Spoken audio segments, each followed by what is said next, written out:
Les outils classiques d'analyse économique sont-ils adaptés aux bouleversements mondiaux actuels? Le dollar va-t-il chuter? Céder sa place aux monnaies virtuelles? Pourquoi la Chine et la Russie engrangent-elles depuis quelques années autant d'or? Pour avoir des réponses claires à ces questions complexes, nous avons rencontré James Rickards.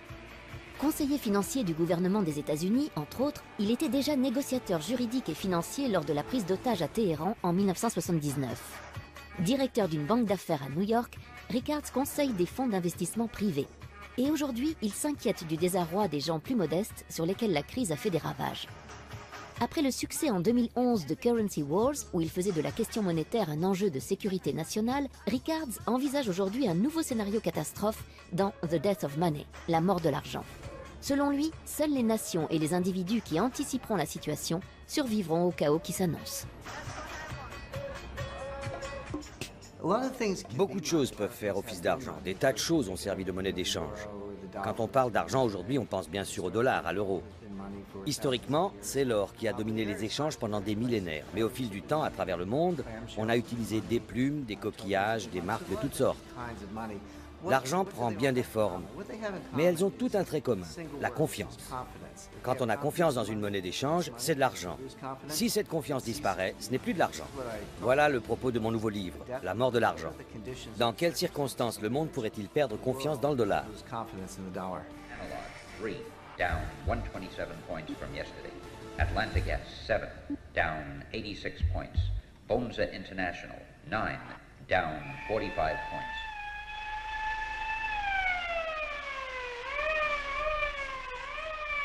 Jesus, look at that. Well, what is it? What's happening? What is it? A suicide epidemic? A war? No, the crash. The market is collapsing. En 2009, j'ai conçu et planifié le premier jeu de guerre financier.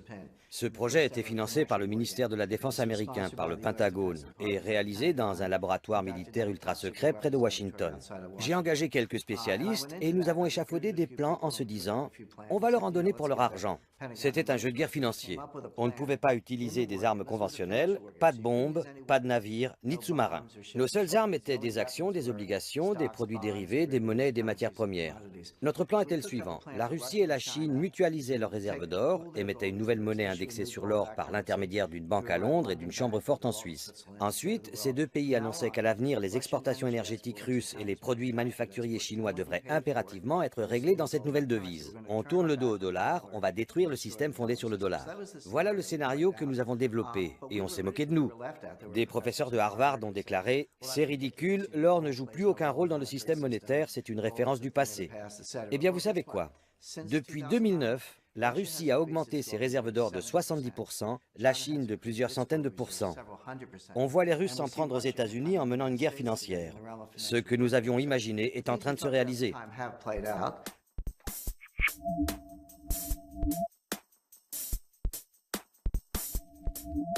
La parole est d'argent, alors parlons-en. Pecunia, le mot latin qui désigne l'argent, vient de pecus qui signifie bétail. Pour les Romains, une vache était en effet l'investissement idéal, car échangeable contre du pain, du blé, des vêtements, etc. Mais le principe du troc montre rapidement ses limites. En 500 avant Jésus-Christ, l'empereur Crésus fait frapper la première pièce d'or, d'où l'expression « être riche comme Crésus ».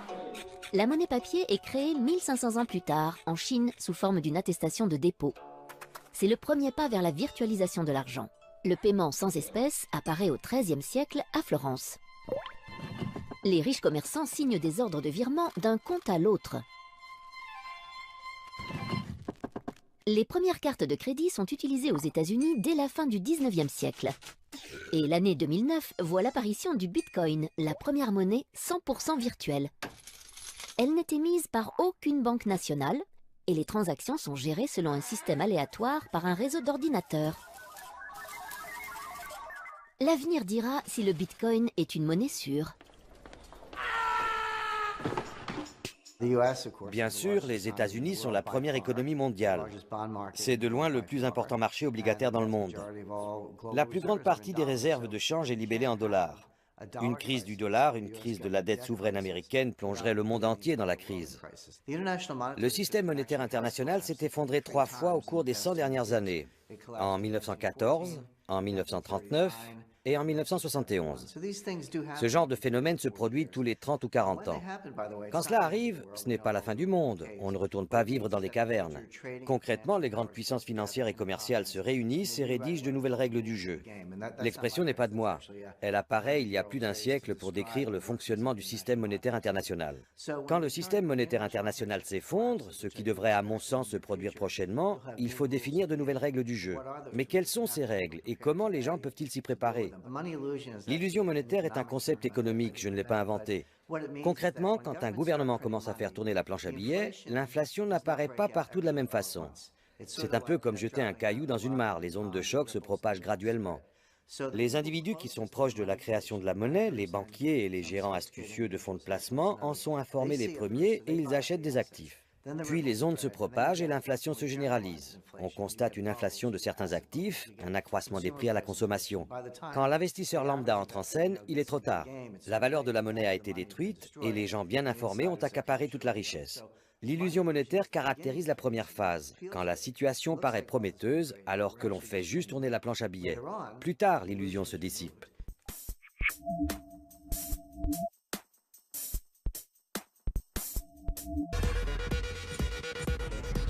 C'est la plus célèbre devise au monde sur laquelle est inscrite aussi la plus fameuse « In God we trust », même s'il y a longtemps que les mécréants lui font davantage confiance qu'à Dieu. L'heure est grave, de plus en plus contestée, le dollar est même menacé de disparition. Il pourrait être remplacé par la monnaie virtuelle et autres moyens de paiement numériques. Pourtant, s'il quittait la scène, quel drame pour le rêve américain auquel il est intimement lié.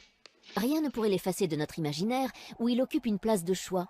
Le dollar est lié à la naissance de la nation américaine. Il a été créé pour financer la guerre d'indépendance. Il est synonyme de conquête et de pouvoir. C'est un trophée.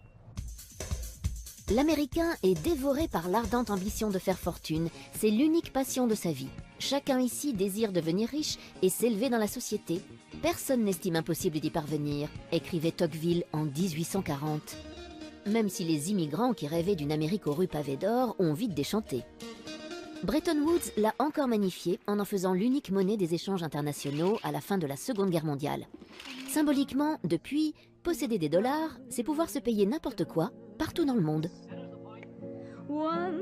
En littérature, même Jack London, l'homme des grands espaces, lui consacra une nouvelle pour 100 $ de plus. Quant au cinéma, il a joué un rôle capital dans la construction du mythe. De Capra à Eastwood, on ne compte plus le nombre de films où il tient le premier rôle. Et c'est bien One Silver Dollar que chante Marilyn dans Rivière sans retour. Aujourd'hui, s'il n'a quitté ni les livres, ni les articles, ni les séries, les jeux vidéo ou l'art contemporain, son image fait particulièrement fantasmer les rappeurs, dont il est devenu l'accessoire préféré à longueur de clip. Il y a des choses que l'on sait. On connaît l'échelle du système et on sait aussi qu'un krach est en rapport exponentiel avec la taille du système. Quand le système triple de taille, on ne triple pas le risque, on le multiplie par 10 ou par 100. C'est la nature d'une fonction exponentielle. Quand on regarde le système actuel, on constate qu'il est beaucoup plus gros qu'avant. En 2008, par exemple, on a tous entendu l'expression « trop gros pour faire faillite ». Les banques étaient trop grosses pour faire faillite, il fallait les sauver. Eh bien, vous savez quoi? Aux États-Unis, depuis 2008, les 5 plus grandes banques sont plus importantes encore. Elles contrôlent une part plus grande des actifs bancaires et elles ont une panoplie plus large de produits dérivés. Ce qui était déjà trop grand en 2008 pour disparaître est encore plus grand aujourd'hui. Ce qui veut dire que le risque d'un effondrement catastrophique est encore plus grand. On voit ce qui nous attend. Aujourd'hui, avec les réseaux sociaux, nous sommes plus connectés que jamais. La possibilité qu'une perturbation minime se propage à grande vitesse est encore plus probable en raison de cette connectivité accrue. Si un nombre suffisant d'individus, ce que l'on appelle le seuil critique, est atteint, les agents économiques commencent à changer de comportement en fonction des réactions d'autres agents. Voilà le seuil critique. Il varie d'un individu à l'autre. Mais s'il est atteint, alors des événements mineurs peuvent se propager et causer un effondrement systémique, comme un flocon de neige peut provoquer une avalanche. En d'autres termes, pour qu'un tel phénomène se produise, il faut que les agents soient connectés, il faut qu'ils communiquent. Sans cette connectivité et cette communication, on ne risque pas un changement de comportement à grande échelle.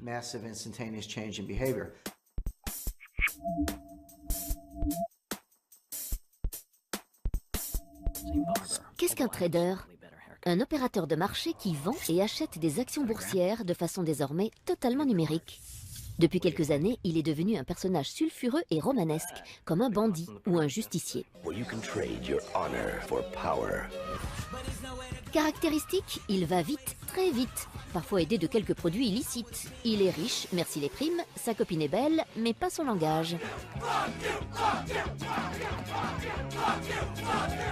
Selon le psychologue Robert Hare, 10% des traders peuvent être qualifiés de psychopathes, pourcentage 10 fois plus élevé que dans l'ensemble de la population.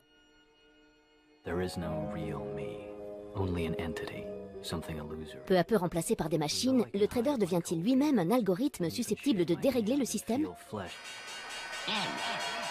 Nous courons le risque qu'un jour, les choses nous échappent totalement et qu'une défaillance entraîne le reste du monde dans l'abîme, les marchés européens et asiatiques compris, puisque tout est interdépendant et se passe à une vitesse fulgurante. C'est ce qui inquiète les gens. Quand on parle de terrorisme financier, on ne pense pas seulement au piratage des comptes bancaires, mais aussi à ce qui se passe dans les salles des marchés du monde entier. Parfois, la cote du trader s'effondre ou augmente par ailleurs, comme celle de Jérôme Kerviel, accusé par la Société Générale pour laquelle il travaillait de lui avoir fait perdre 5 milliards d'euros en janvier 2008. Accusé d'abus de confiance, faux et usage de faux, il a depuis été désigné par des centaines d'internautes comme le David de la finance contre le Goliath bancaire. Son jugement en cassation vient de supprimer sa dette de 4,9 milliards d'euros. Il a aussi rencontré le pape et entamé une marche Rome-Paris pour sa rédemption et pour changer son système de valeurs. Malheureusement, le pouvoir financier est global. Cela ne devrait pas être le cas. La finance et la banque devraient faciliter le commerce, pas le dominer. Les banquiers sont des parasites du système. Ils confisquent de la richesse dans le système. Ils ne créent pas de richesse. Qui crée de la richesse? Les inventeurs, comme Bill Gates ou Steve Jobs, ou des inventeurs en Europe, des créateurs d'entreprises, des gens créatifs. Voilà les vrais créateurs de richesse.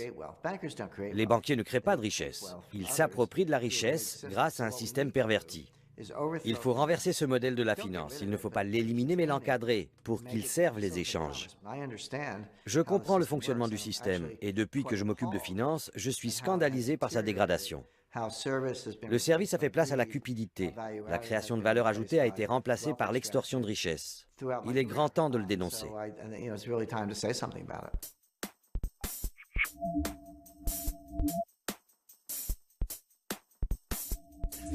Qui se souvient du Bancor, un nom poétique pour une monnaie qui n'a jamais vu le jour?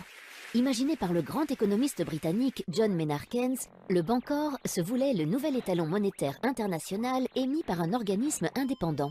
Mais les États-Unis ne l'entendaient pas de cette oreille en 1944.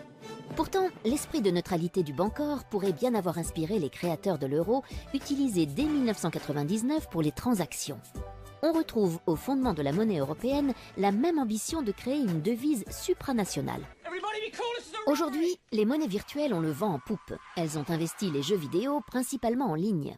Sur Second Life, Entropia Universe ou World of Warcraft, accomplir une mission ou dérober un butin peut rapporter des Linden Dollars, des Project Entropia Dollars, des Adena ou autres PO. Certaines plateformes proposent même de convertir les gains amassés en vraies devises ou, plus pragmatiquement, de les utiliser pour régler son abonnement. A l'inverse, pas de problème pour renflouer son porte-monnaie virtuel. Il suffit de se munir d'une carte bancaire, bien réelle cette fois.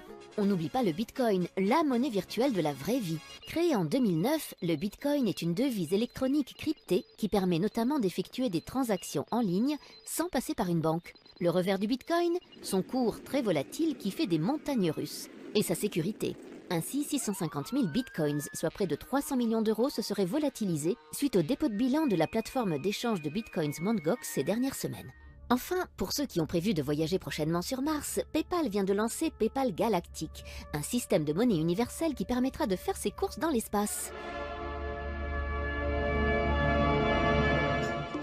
On parle beaucoup du Bitcoin en ce moment, cette monnaie virtuelle ou numérique. Mais le dollar est une monnaie numérique, l'euro aussi. On a peut-être quelques billets dans notre portefeuille, mais la très grande majorité des transactions est numérique. Le seul instrument financier qui n'est pas numérique, c'est l'or. Le Bitcoin est sans doute une forme de devise. Je ne nie pas qu'il intervient dans des transactions, qu'il est thésaurisé. C'est une unité de compte de la richesse, donc il satisfait aux critères d'une devise. Mais faut-il craindre une rupture de la confiance? Le problème avec le Bitcoin, c'est qu'il n'a pas encore parcouru un cycle. Nous ne savons pas vraiment comment il pourrait se comporter. Il y a des tas de gens qui perdent de l'argent, il y a des escroqueries, des bitcoins qui disparaissent. La sécurité du système est sujette à caution. Les gens qui plébiscitent le Bitcoin sont soit des technophiles, des fanats d'informatique style Silicon Valley, ou des libertaires, des anarchistes, qui détestent les gouvernements et qui se disent « Voilà une monnaie qui échappe au contrôle d'État, ça me plaît ». Je leur réponds « Ne soyez pas naïfs. Le gouvernement voit tout. On sait depuis l'affaire Snowden que rien n'échappe au pouvoir en place. Le gouvernement suit sans doute attentivement ce phénomène. Il est possible que le Bitcoin en tant que devise disparaisse, mais que la technologie qu'il a engendrée survive à travers certaines applications. Il y a une dimension financière et une dimension technologique dans les paiements par mobile. Il y a des milliards de gens dans le monde qui possèdent un téléphone mobile. Ils n'ont pas de ligne filaire, ils n'ont pas de compte en banque, mais ils ont un téléphone mobile. Quand on peut utiliser son téléphone pour effectuer des règlements en ligne, par le biais d'une carte de crédit, même si vous n'avez qu'un compte en banque à peu de frais, même si vous n'avez pas de compte titre, vous avez votre mobile, un peu d'argent sur votre compte, vous pouvez faire des paiements. Je peux vous transférer de l'argent, vous pouvez m'en envoyer. L'industrie des règlements par téléphone mobile se développe très rapidement. Elle est en train de bouleverser la finance. Toute cette connectivité est formidable, mais il faut comprendre que plus nous sommes connectés, plus le système prend de l'importance et plus on accroît le risque d'un effondrement catastrophique. C'est le revers de l'économie en réseau.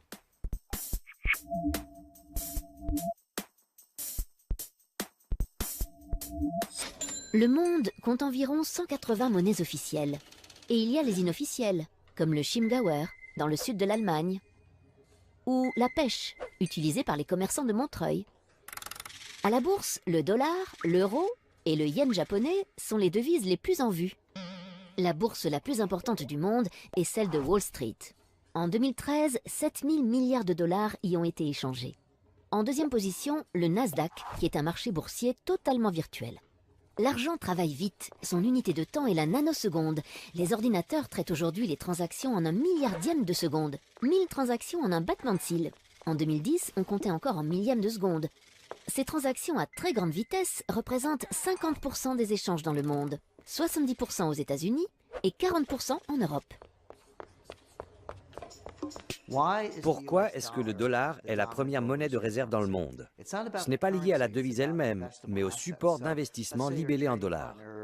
Supposons que vous soyez un partenaire commercial des États-Unis et que vous encaissiez des dollars ou toute autre devise. Ce surplus, il faut l'investir. Le marché des obligations américaines, les bons du Trésor, est le seul marché au monde assez important pour pouvoir absorber l'épargne mondiale. Les Chinois détiennent 4 000 milliards de dollars de réserves de change. Mais il faut aussi compter le Japon, Taïwan, toutes les grandes puissances commerciales. Collectivement, cela représente des milliers de milliards de dollars. Tout cet argent est placé en bons du Trésor américain, non pas parce que les gens adorent ces obligations, mais parce que c'est le seul marché assez grand pour absorber ces liquidités. Si on examine le marché de la dette souveraine en Europe, il est comparable au marché américain. Mais il est morcelé. Il n'existe pas d'eurobond.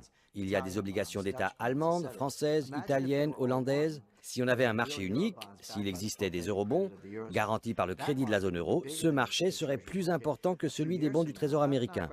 Dans quelques années, pas tout de suite, dans 2 ou 3 ans, ce marché européen existera et l'euro remplacera le dollar comme monnaie de réserve, si le système ne s'effondre pas d'ici là.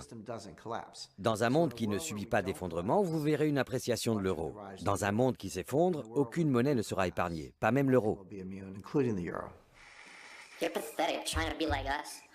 We're not trying to be like you idiot. We're much stronger than you are anyway. Our currency's the best. No, we are. No one wants to trade with you anyway. You want to bet, huh? Yes, I want to bet. You want to take that? Yes, I want to bet. You don't be quiet and go back to sleep or there will be no pocket money. No bailout and no loans. Sorry, Daddy. En matière de sagesse économique, j'apprécie par-dessus tout Angela Merkel. C'est la seule dirigeante qui comprend l'économie parce qu'elle n'est pas économiste. C'est une scientifique. Comme je l'ai expliqué, il faut aborder l'économie avec des outils scientifiques, pas de la pseudoscience. Le keynésianisme, la théorie de l'équilibre général, la valeur à risque, tous les modèles et les techniques qui sont utilisés dans la finance et la gestion du risque sont de la pseudoscience. Ils ne correspondent pas à la réalité. La théorie des systèmes complexes, la théorie des réseaux, l'analyse de la distribution du pouvoir sont des modèles qui reflètent la réalité. Angela Merkel est une scientifique, elle comprend ces phénomènes. Et elle comprend aussi que l'Europe doit être restructurée. Elle assume un rôle dirigeant dans ce domaine. En fait, toutes les grandes régions économiques, l'eurozone, les États-Unis, le Japon et la Chine doivent être restructurées. Mais seule l'Europe procède à des ajustements structurels. Les autres régions s'en remettent à des solutions monétaires, à un ajustement des liquidités.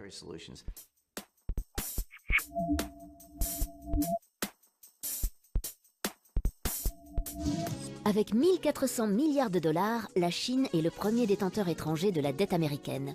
Or, il existe une blague connue parmi les banquiers. Si tu dois 1 million à quelqu'un, tu as un problème. Si tu lui dois 1 milliard, c'est lui qui a un problème. La Chine et les États-Unis, c'est un peu comme une entreprise qui voit son plus gros client s'enfoncer dans l'insolvabilité. Faut-il lui prêter toujours plus en espérant qu'il va se refaire une santé, ou bien accepter sa perte et passer à autre chose? Autre problème, le client paye avec du papier qu'il imprime à volonté. Si la Chine s'affranchit brutalement du dollar, c'est l'effondrement du billet vert. Si elle le garde, c'est l'effritement de ses réserves de change. Sa tactique, c'est donc de s'en débarrasser en douce. Une désaméricanisation progressive. C'est au moment de la crise du shutdown, en octobre dernier, que la Chine a mis en garde les USA en leur signifiant qu'elle allait réduire au maximum son exposition au dollar américain. Malgré les risques géopolitiques que cela comporte, la Chine a revendu en décembre 2013 pour presque 50 milliards de bons du Trésor américain. L'acheteur devient ainsi vendeur massif. En parallèle, la Chine mise sur l'or, car plus le dollar s'affaiblit, plus le cours de l'or monte, tant et si bien que la Chine est devenue en moins de 3 ans le premier consommateur mondial d'or devant l'Inde. La somme des réserves d'or de la République populaire de Chine a atteint une valeur record de 3 820 milliards de dollars. Pour éviter la crise diplomatique, le président du Fonds souverain chinois a simplement déclaré « Avec la future reprise de l'économie américaine, l'attrait de la dette américaine s'affaiblit. À long terme, ce n'est plus un bon investissement. » Reprise de l'économie américaine, oui ou non? Dans tous les cas, l'empire du milieu semble préparer l'après-dollar. En fait, les Chinois sont les plus grands fans du dollar. Nous leur devons tellement de dollars qu'ils veulent un dollar fort. Mais si nous dévaluons le dollar, que va-t-il arriver au cours de l'or? Il va monter. Les Chinois ont une couverture pour ce risque. Si le dollar perd de la valeur, ils gagneront de l'argent sur l'or. La Chine achète de l'or pour couvrir son exposition au dollar. J'engage les investisseurs à les imiter. Si c'est bon pour les Chinois, c'est bon pour tout le monde. Aux États-Unis, quand on parle des vieilles fortunes, on pense à des fortunes accumulées depuis un siècle ou un peu plus, comme celle des Rockefeller ou des Kennedy. Mais en Europe, les vieilles fortunes remontent à 4 ou 5 siècles. J'étais à Rome, il y a peu, devant le Palazzo Colonna. Les Colonna sont riches depuis le XIIIe siècle. La fortune de cette famille remonte à 800 ans. Ça, c'est une vieille fortune. Quand on discute avec ces milliardaires européens qui gèrent cette fortune dynastique et qu'on leur demande « Vous avez su protéger votre fortune non seulement de la dépression des années 30, mais de la guerre de 30 ans, des guerres de Louis XIV, des guerres napoléoniennes, de la guerre d'Espagne. Comment avez-vous survécu à tous ces cataclysmes ?» Ils vous répondent « La règle des 3 tiers. Un tiers en or, un tiers en œuvres d'art, un tiers en propriété foncière. » Prenons l'exemple de Warren Buffett. Warren Buffett a toujours dit du mal de l'or. Mais qu'a-t-il fait? Il y a quelques années, il a acheté les chemins de fer Burlington Northern Santa Fe. Il a acheté tout le réseau, il l'a privatisé. Il n'est plus coté en bourse. Qu'est-ce que c'est une compagnie de chemin de fer? Ce sont des actifs durables, des rails, des droits de passage, des concessions minières, du matériel roulant, des aiguillages, des signaux. Une compagnie de chemin de fer, c'est un gros paquet d'actifs durables. Comment est-ce qu'une compagnie de chemin de fer gagne de l'argent? En transportant des biens durables, du maïs, du blé, du charbon, de l'acier, du pétrole.